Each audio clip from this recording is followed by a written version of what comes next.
হঠাৎ করেই পদযাত্রা কেন মার্চ টু গোপালগঞ্জ হলো, আলাদাভাবে কেন এটাকে চিত্রিত করলো তরুণ নেতারা তাদের কর্মসূচিতে? হঠাৎ করে কিন্তু আগের দিন ঘোষণা, তারা দেশব্যাপী তাদের পদযাত্রা চলছিল, সেখানে মার্চ টু গোপালগঞ্জ বলে এক ধরনের কি উস্কানি দেওয়া হলো কিনা, এটা কিন্তু এখন আলোচনা হচ্ছে বিভিন্ন অঙ্গনে।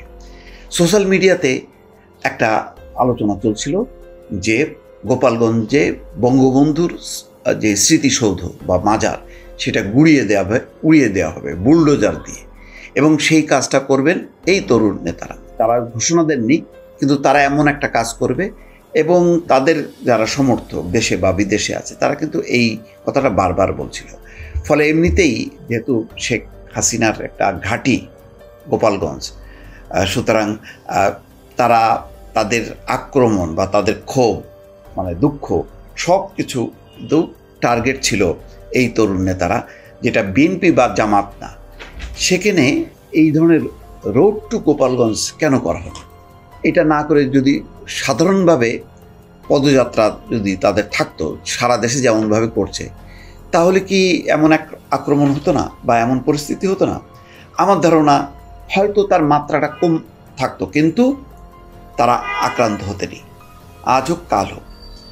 কারণ যদি গোপালগঞ্জের মানুষকে যদি তারা উদ্বুদ্ধ করতে পারতো বা সেইভাবে যদি শক্ত ভিত্তি তৈরি করতে পারতো, অথবা এমন হতো যে গোপালগঞ্জে একচিটি অবস্থা না আওয়ামী লীগের নেতা কর্মী তো শুধু না, তার পেছনে আছে গোপালগঞ্জের মানুষ, যেই মানুষরা শেখ হাসিনাকে ধারণ করে, মনে করে যে শেখ হাসিনার কারণে গোপালগঞ্জ একটা বিশেষভাবে বাংলাদেশের অন্যতম একটা জেলা, এবং তারা গর্বিত যে তারা একটা ব্রাহ্মণ শ্রেণীতে উন্নীত হয়েছে শেখ হাসিনার কারণে।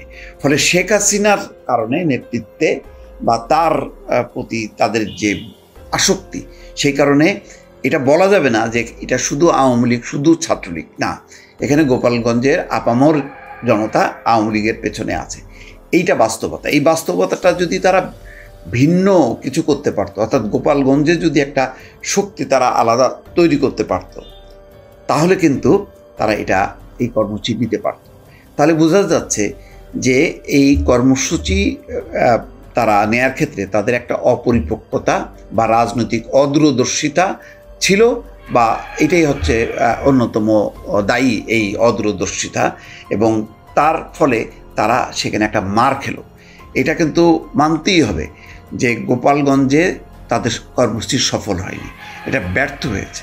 শুধু ব্যর্থ হয়নি, গোপালগঞ্জ থেকে তাদের যাত্রা করার কথা মাদারীপুর, তারপর শরীয়তপুর, এই টোটাল বেলটাই কিন্তু আওয়ামী লীগের বেল। ফলে এই জায়গায় আমি যাব কি যাব না সেটা নির্ভর করবে আমার সঙ্গে জনগণ আছে কিনা। যদি জনগণ না থাকে, তাহলে ওই বিক্ষুব্ধ জনগণ কিন্তু আমাকে যদি প্রতিরোধ করে, তাহলে আমার কিছু করার থাকবে না। আমি শুধু আইন শৃঙ্খলার বাহিনীর উপর নির্ভর করে আমি চলবো, এটা তো অনেকটা সেই মানে আওয়ামী লীগ যা করতো, ছাত্রলীগ যা করতো, যে তাদের উপর ভর করে। গোপালগঞ্জের কিন্তু চিত্রটা কিন্তু তেমনই হয়ে গেল। তাদেরকে রক্ষা করতে কিন্তু মানুষ ছুটে আসেনি। তার মানে কি? তার মানে হচ্ছে যে ঢাকায় তারা যে সফল অভ্যুত্থান করেছে, বা সারা বাংলাদেশে মানুষ যেভাবে মানে শেখ হাসিনার পতনের জন্য উন্মুখ হয়েছিল এবং রাস্তায় নেমেছে, গোপালগঞ্জ, মাদারীপুর, শরীয়তপুর কিন্তু নামলেও এটা মানে খুবই মানে অল্প মাত্রায়, যেটা সর্বব্যাপী না। ফলে গোপালগঞ্জ, মার্চ টু গোপালগঞ্জ এই কর্মসূচি দেওয়ার আগে তাদের উচিত ছিল আরও বিশ্লেষণ করা, আবেগের উপর ভর না করে।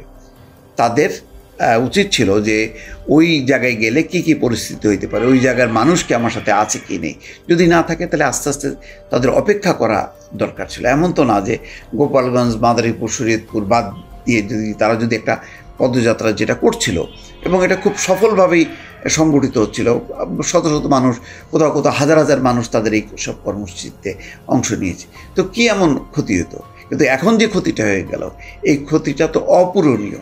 একটা নতুন রাজনৈতিক দল, গণঅভ্যুত্থানের একটা মাস, সেই মাসে এরকম একটা ধাক্কা খাওয়া, এইটা কিন্তু তাদের জন্য খুবই বিপজ্জনক হলো, এবং ভবিষ্যতে চলার ক্ষেত্রে একটা বড় ধরনের ধাক্কা। এই ধাক্কাটা, গোপালগঞ্জের এই ধাক্কাটা কাটাতে গেলে তাদের যথেষ্ট পরিমাণ পরিপক্কতা। এখন বোঝা গেল যে টোটাল এনসিপিটা একটা তারুণ্যে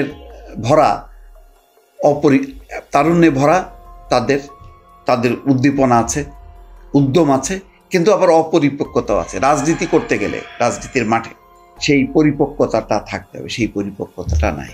কি বলতে হবে, কি স্ট্র্যাটেজি আমার, কি লক্ষ্য, সেই অনুযায়ী আমাকে বলতে হবে। আমি একসঙ্গে যেভাবে আমি অল আউট খেলছিলাম, সেটা কিন্তু বিপজ্জনক। এই খেলতে যে মাঠে এসে আমি বাংলাদেশের বড় একটা রাজনৈতিক দল বিএনপিকেও কিন্তু আঘাত করতে করতে আমি চলছিলাম, ফলে অনেকটাই কিন্তু কোণঠাসা। এনসিপির বিপদের দিনে গোপালগঞ্জে নিশ্চয়ই বিএনপি ছিল বা জামাত ছিল, অন্য শক্তি ছিল। আমি জামাতের কথা বাদে দিলাম, জামাত হয়তো তাদের সহযোগী, কিন্তু বিএনপি তো ঝাঁপাই পড়লো না। বিএনপি ঝাঁপাই পড়লে তারা রক্ষা পেত কিনা জানি না, কিন্তু অন্তত একটা স্রোত তো হতো। কিন্তু দেখা গেল যে এমনই একটা অবস্থা ছিল শেষে, যে হাসনাতদের পাশে বা নাহিদদের পাশে শুধুই ছিল আইন শৃঙ্খলা রক্ষাকারী বাহিনীর সদস্যরা, আর সামান্য অল্প কিছু। এখন আম ছাড়া তো দুটোই গেল। ফলে রাজনীতি করতে গেলে পরিপক্কতাটা দরকার। এটাও কিন্তু এনসিপিকে সামনে মনে রাখতে হবে। দর্শক ভালো থাকবেন, আল্লাহ হাফেজ।